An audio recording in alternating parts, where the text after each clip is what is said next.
আশীর্বাদ করুন আমি যেন ওনার প্রাণ বাঁচাতে পারি। আর কেউ এই বিয়ে মেনে নেবে কিনা আমি জানি না, তবে আমার ঠাকুরপোর বউ হিসাবে আমি তোমায় মেনে নিলাম।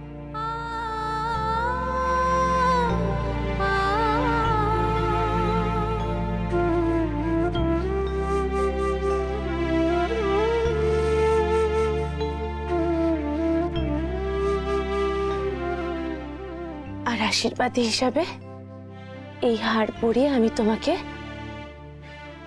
আমার বাড়ির বউ হিসাবে বরণ করে নিলাম।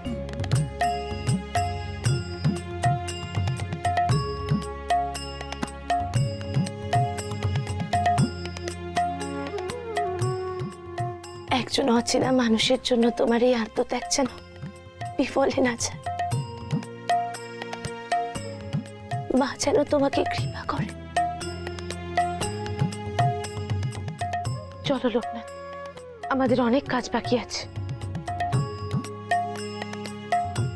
চল বেনি, চল।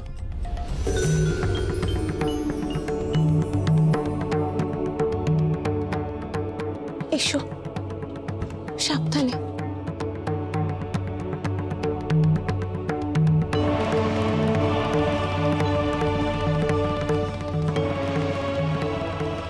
দেখো, যতটা সম্ভব পুজোর প্রস্তুতি সেরে রেখেছি।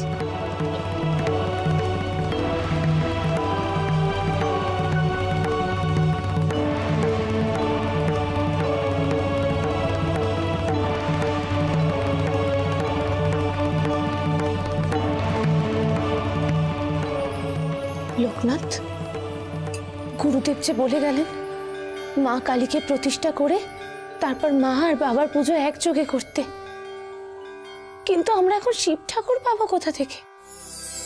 সে তো আমাদের মন্দিরে প্রতিষ্ঠিত, আর তাকে তো ঠাঁই নাড়া করা যাবে না। এখন তাহলে পুজো কি করে হবে লোকনাথ?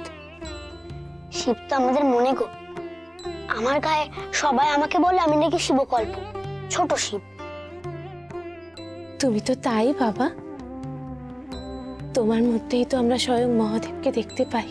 তাই তার নাম করে যেখানে থেকে গড়ে রাখবো সেখানেই তিনি প্রতিষ্ঠিত হবেন। সে আমি খুব ভালো করেই বুঝেছি। শিব ঠাকুর তোমাকে তার হয়ে পাঠিয়েছেন, কিন্তু লোকনাথ এখন মূর্তিটাকে গড়বে। আমি গড়ব, আমি গড়তে পারি তো। জানো, আমি যে শিব গড়েছিলাম মা তাতে পুজো করেছিল।